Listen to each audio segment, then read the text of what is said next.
안녕하세요. 네, 오늘은 저희 2차 1과목 농작물 재해보험 및 가축 재해보험의 이론과 실무 그 첫 시간으로 가장 재미없는 부분을 좀 공부해 볼게요.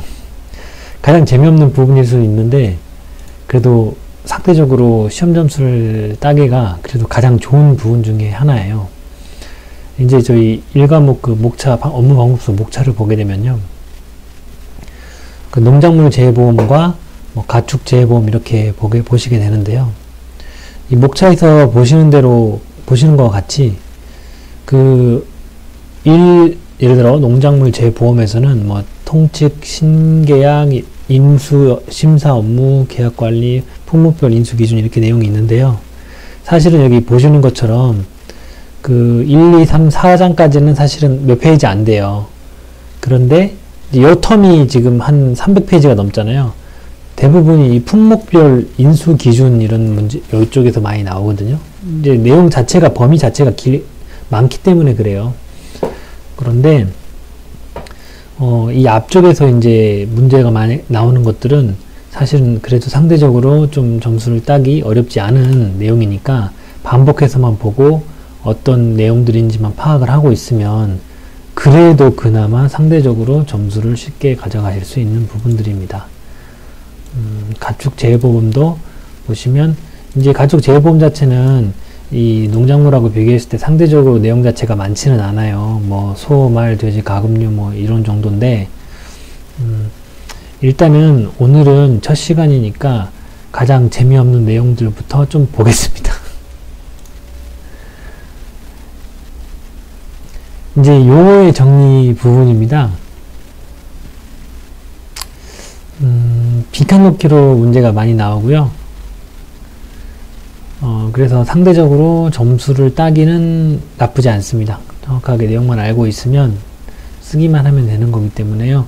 여기는 딱히 계산을 해야 되거나 그런 것들은 없기 때문에요. 암기도 내용을 좀 이해를 하고 나면 이 단어 뜻 자체를 좀 이해를 하고 나면 쉽게 그래도 암기도 잘 되는 편이에요.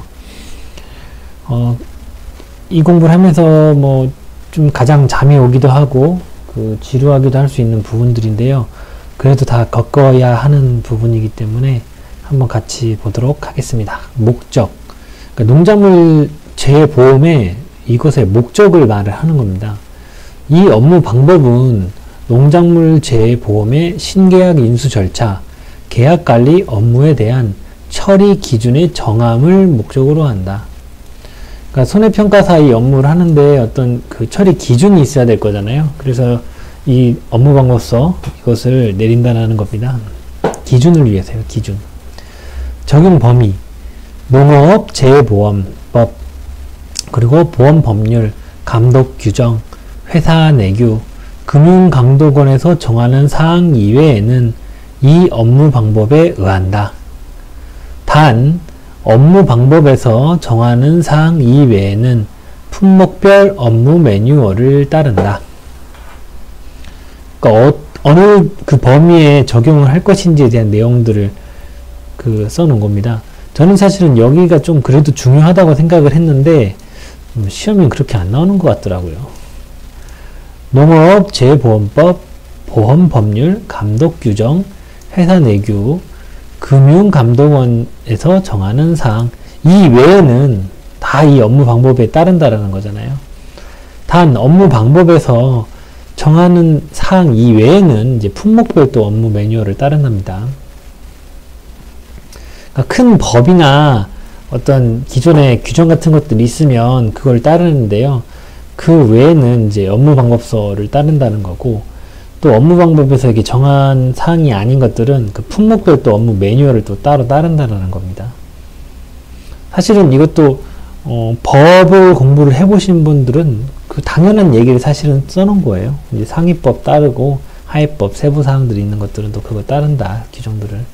그래서 이제 우리도 무슨 법을 보면 한 가지 법이 만들어지고 나면 우리 앞에 1차에서 보험법 했잖아요. 이제 예를 들어 어떤 법이 딱 있으면 또 시행령들이 나오고요. 시행령에서 또 커버가 안 될 것들은 조례나 규칙 이런 것들로 또 이렇게 만들어요. 그런 정도로 내용을 이해하시면 되겠습니다. 용어의 정의. 이 장에서 사용하는 용어의 정의는 다음 각호와 같다. 계약자, 가입자, 함은 다음과 같다. 회사와 계약을 체결하고 보험료 납입을 할 의무를 지는 사람을 말한다. 계약자는 농업인, 임차농. 자, 형광펜을 좀 미리 칠하고 갈게요. 뭐 빈칸 넣기 나올 수도 있고요. 그냥 조금 개념적인 내용입니다. 농업인 및 임차농 여부와 관계없이 국내에서 보험 대상 농작물이죠. 실제 재배입니다. 실제 재배하는 주된 경작자를 말한다. 그리고 피보험자는 어떤 사람들을 말하냐?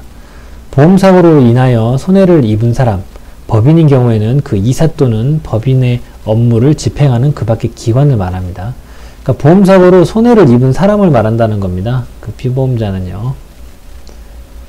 알고 있는 내용들인데 뭐 갑자기 그냥 피보험자에 대해서 쓰시오라고 뭐 그렇게까지 문제는 안 나올 것 같은데, 그런다 그러면 사실은 갑자기 쓰라 그러면 써내리기는 또 쉽지 않는 수가 있거든요. 보험증권. 계약의 성립과 그 내용을 증명하기 위하여 회사가 계약자에게 드리는 증서. 그러니까 회사가 계약자한테 주는 겁니다. 계약자가 회사에 주는 게 아니고요. 뭐 이제 앞서 1차 그 보험법 공부를 하시면서 뭐 기본적으로 뭐 다 알고 계신 내용들이라고 생각을 합니다. 그런데 이제 이런 데서도 빈칸 넣기가 나올 수 있기 때문에 사실은 보는 거예요. 보험의 목적은 보험에 가입한 농작물로 보험증권에 기재된 농작물 또는 나무, 시설작물, 재배용, 농업용 시설물, 부대시설 및 농작물을 말한다. 보험증권에 기재된 농작물 또는 나무, 시설작물, 재배용, 농업용 시설물. 이게 좀 호흡이 길지만 이게 한 단어네요. 그죠? 시설작물, 재배용, 농업용 시설물, 그리고 부대시설 및 농작물을 말한다. 농작물이 두 번 나왔죠? 농작물이죠. 계약자 부담보험료는 국가 및 지방자치단체의 지원보험료를 제외한 계약자가 부담하는 보험료를 말한다. 자, 여기서 저희 이 보험료는 국가나 지방자치단체에서 많이 좀 대신 지원을 해주잖아요. 그래서 실제 이제 보험료를 계산을 해놓고 계약자가 실제로 내는 부담보험료는 이제 몇 프로 안 되죠? 그 내용입니다. 보험 모집 농협.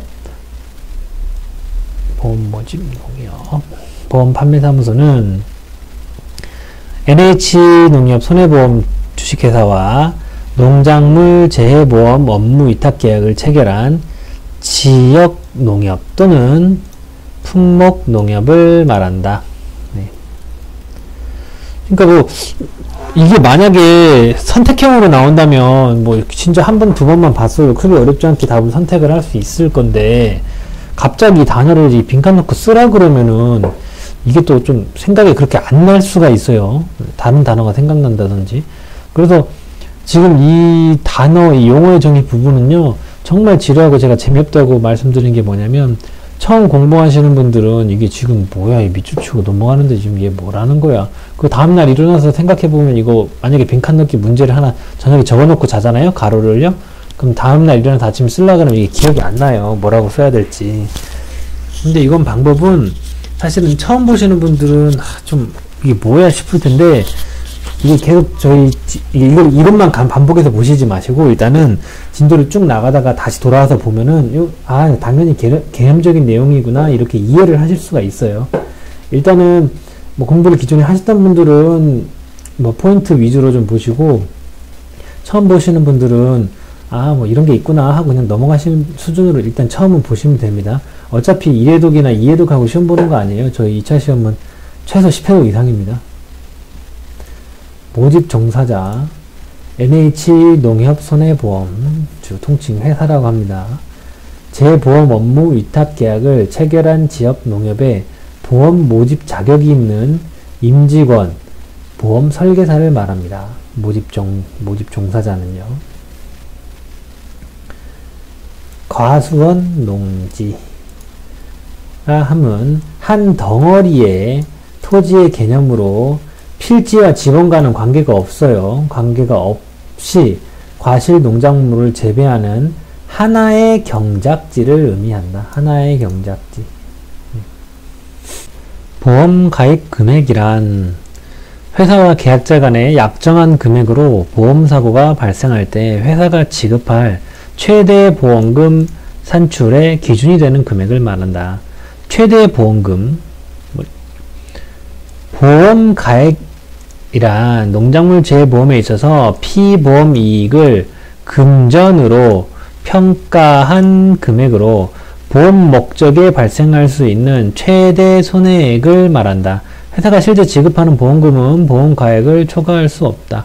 당연하겠죠. 왜냐면 보험 가액이 이제 나오게 되면요. 그 범위 이내에서 보험 가액 금액을 이게 결정을 하게 되잖아요. 그래서 그 보험 가액 금액은 이 목적물에서 어떤 사고가 났을 때 이 보험금의 맥스가 되는 금액이 보험 가액 금액이 되는 겁니다. 보험 가액은 보험 가입 금액하고 같을 수도 있지만 기본적으로 보험 가입 금액이 크겠죠. 이해가 되셨나요? 그러니까 1억짜리 차가 있는데 그 1억짜리 차에다가 10억 보험 가입으로 해가지고 이거를 들 수가 없다라는 거예요. 초과보험이 돼버리잖아요. 그럼 1억짜리 차가 멸실됐는데 그걸 보상금을 뭐 5억을 줄 거예요? 7억을 줄 거예요? 이 개념은 아마 대부분 다 이미 이해를 하고 계실 것 같아요. 자, 그래서 꼭 기억을 하셔야 되는 개념은요, 이 보험 가입 금액은 그 보험 가입 금액이 이제 보험금을 줄 때 최대 맥스 금액이라는 겁니다. 그게 이 보험 가입금을 넘어서는 그 보험금을 줄 수는 없는 거죠. 이해하시겠죠? 네. 그리고 보험 가액은 이제 아까 제가 그 1억짜리 차를 그 예로 말씀을 드렸는데 그 가치를 평가를 해 놓은 거예요. 그래서 1억짜리 차에서 손해가 2억이 발생할 수는 없잖아요. 그러니까 그 내용인 겁니다. 그 가치만큼 그 최대의 손해액이 되는 거죠. 그래서 보험 가액은요. 꼭 이 부분 잘 알고 넘어가셔야 됩니다. 기본적인 개념이에요.